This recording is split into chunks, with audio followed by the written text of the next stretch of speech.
you. Take the chair back.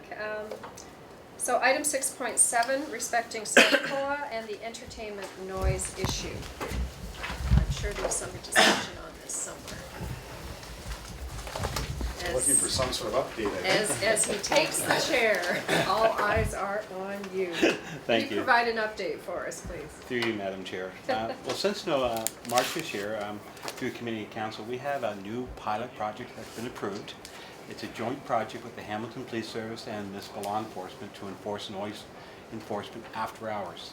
In the old way, our staff would work to 1 o'clock, and then afterwards, Hamilton Police Service would take over noise calls. Noise calls on their differential response system is the lowest of the low, which is a 4 or 5. With the new system, we're riding along with the Hamilton Police.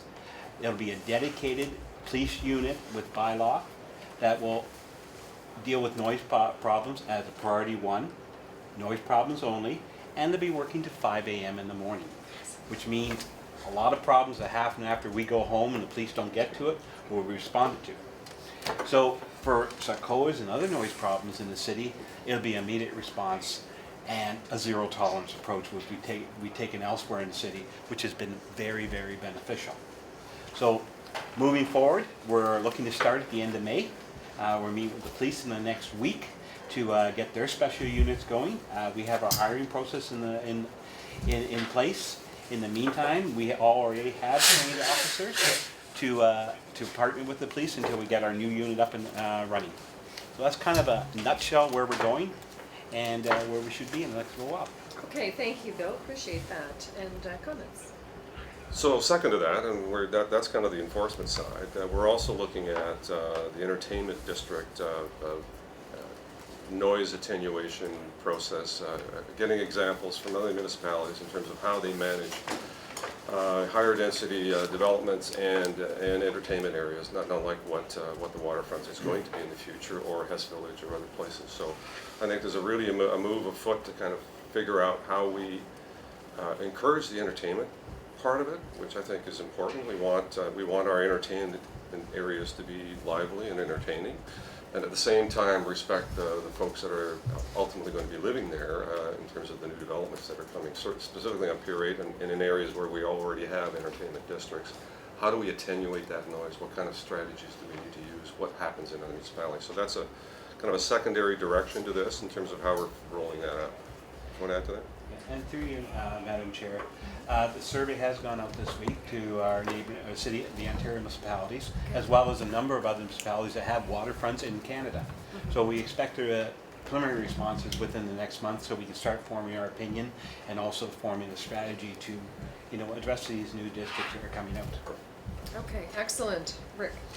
Yeah, thanks, Bill. That's very good news. Appreciate all the work you've done on that. When you say there's zero tolerance of the noise bylaw, are you referring to the noise bylaw as measured on the Hamilton side or the Burlington side?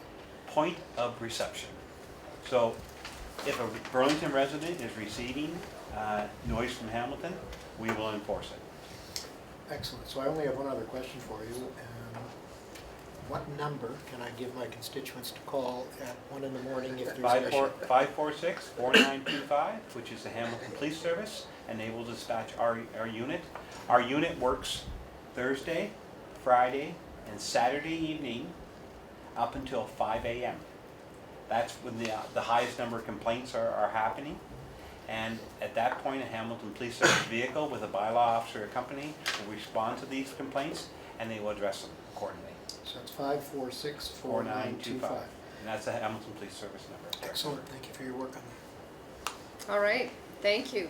Yes, and I will say when it came to council to be passed, there was discussion obviously on it, but it was positive. It made sense. We have challenges all over our city with noise complaints, and with bylaw being finished at 1 o'clock in the morning, it just made sense to carry it a little further and partner up with police. So thank you, Bill. You see, this is why we're Excellent. partners. Well, exactly, yes, which is why we need to have these meetings, which is terrific. So motion to receive then, Mayor Goldring and Councillor Craven, all in favor? That's carried.